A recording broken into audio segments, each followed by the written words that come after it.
Hello and welcome to Behind the Screens with CTSB. And in this one episode show, you can learn what goes behind these interesting shows and interviews.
Pre-production.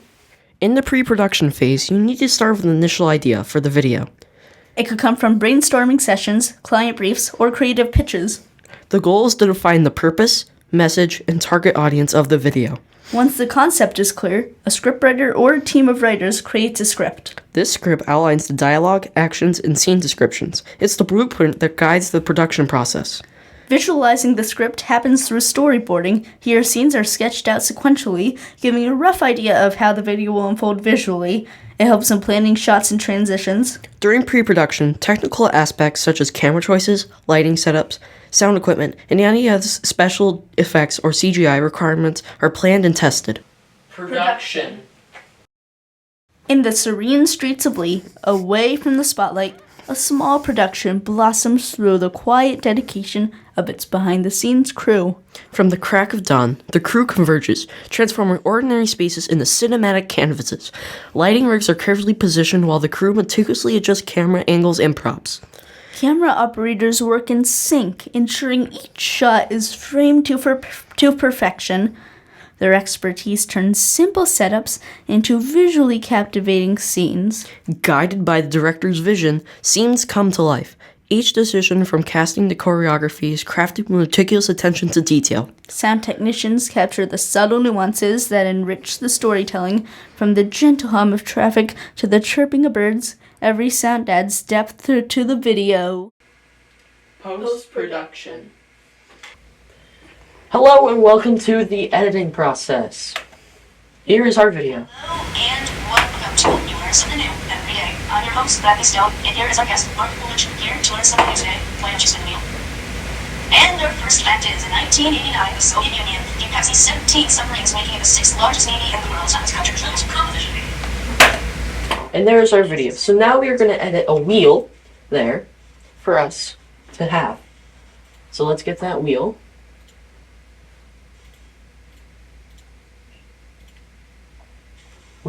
Let's bring up the speed. These are all bad takes, so we're going to delete all those.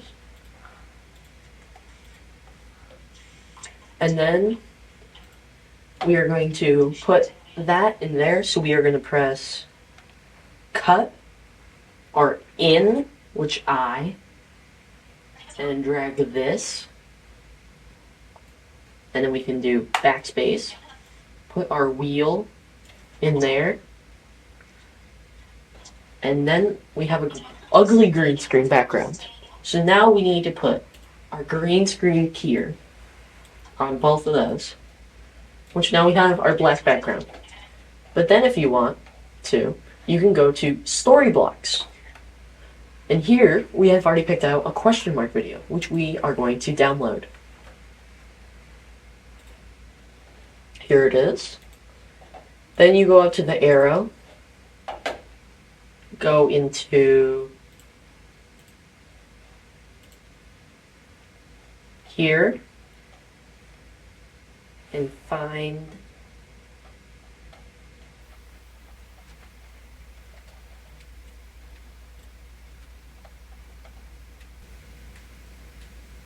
this, import selected, Then we can import it, throw it under all of it, and because we put the green screen thing on earlier, we have our background. We can boot it twice.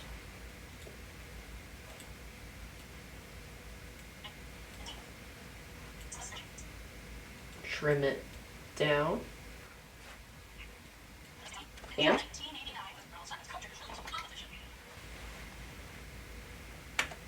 we have our video.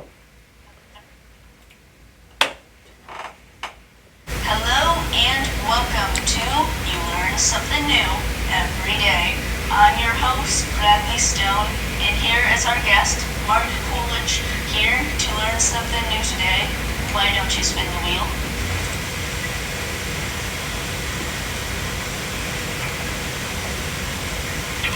And our first fact is, in 1989, the Soviet Union gave Pepsi 17 submarines, making it the 6th largest navy in the world. That means co-drinkers really have some competition. And there you have it. Thank you for joining us in the editing process. Interview. We're here with Rich Frederick, here to answer some questions about his daily workflow. What types of projects do you specify in?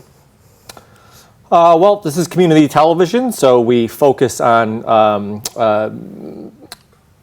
we're a PEG station, right? So it stands for Public, Education, and Government, right? So we cover public events. It could be anything from an art exhibit to an ice cream social to a concert in the park.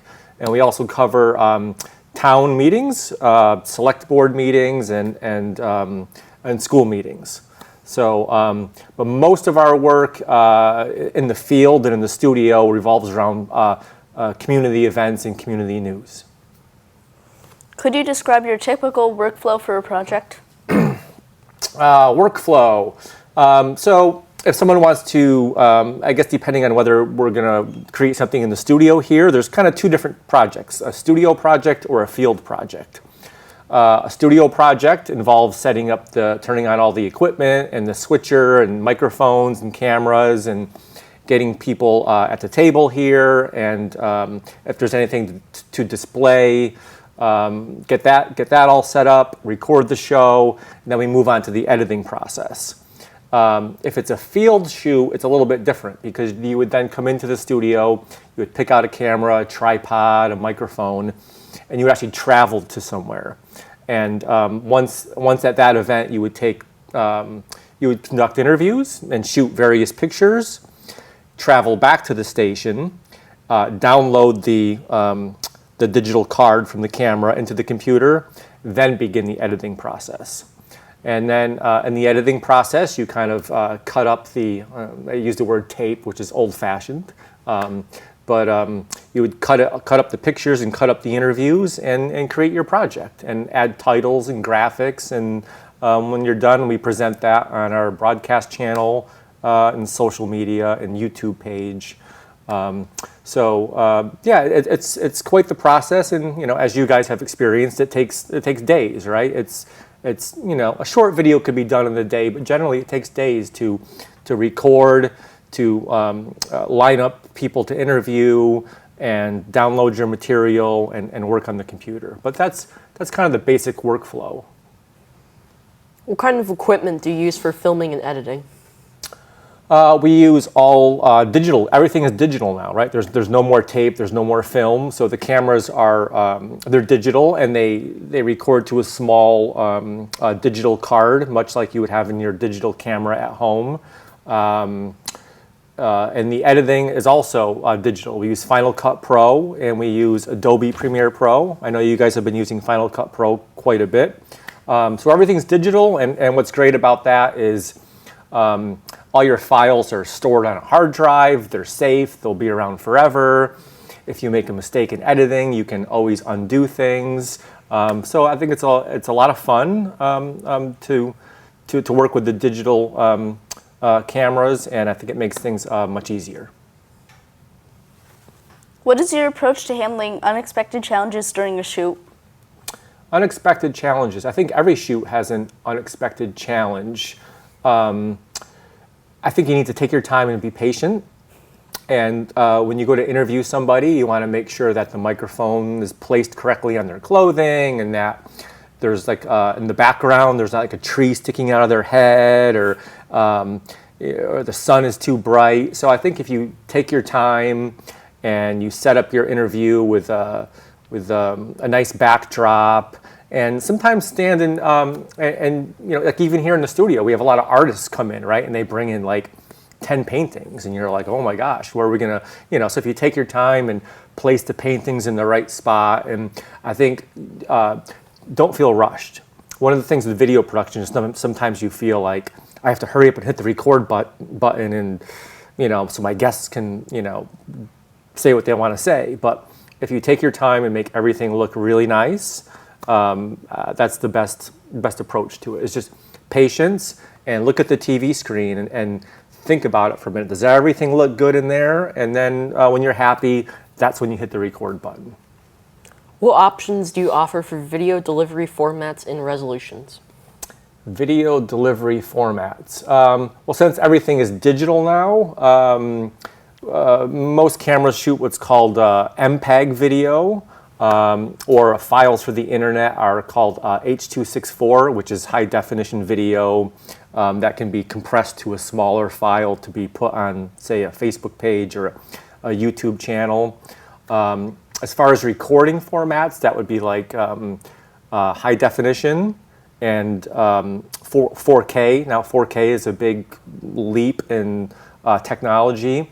We primarily focus on high definition here at CTSB. Our cameras are capable of recording 4K video, but when you record 4K video, the files become really, really large. And if you're going to shoot maybe more than like a half an hour of video, it can create, the file can be a little more difficult to work with in the computers because it's such a big file, and we don't broadcast in what's called 4K. So you may see 4K at home, or if you have a 4K TV, but I think we primarily focus on high definition. How do you stay updated with the latest technologies in video production? Great question. Research. Paying attention to broadcast articles and magazines and colleagues and people who come in here all the time, and what are other people using, and what's the latest, greatest camera that just came out. And because the technology moves so quickly, I mean, in a year or two, things really, really change, and you need to pay attention to news, emails, any information that you can absorb to find out what people are working with today. The cameras are getting smaller and smaller. You guys have seen the little GoPro cameras and the little DJI cameras. So yeah, you really, and drones. Drones are a big thing now. So pay attention to trade magazines and things like that. Every year there's big photography and video expos, like in New York City and Boston, and sometimes we send staff there to do some research and find out what others are using and what the latest, greatest is. And so, yep, just do your homework, just like much like school. That's it. That's it. Okay. Well, there you have it. You have seen how hard it is to create these videos. So I hope you enjoyed the process of Behind the Screens with CTSB. Now off to USA Food Review. And I'm proud to be an American, where at least I know I'm free. Hello and welcome to USA Food Review, and today we are trying popcorn and pretzels. First, popcorn.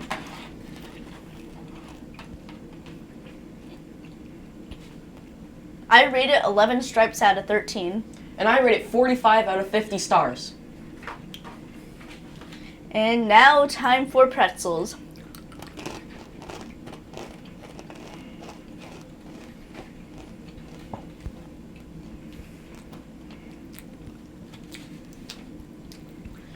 I rate it 29 stars out of 50. And I rate it 8 out of 13 stripes. So thank you for kicking it in. USA Food Review. Life could be a dream if I could take you up in paradise up above. If you would talk. Oh, look, it's Mr. Microphone. Oh, look, it's Mr. Microphone.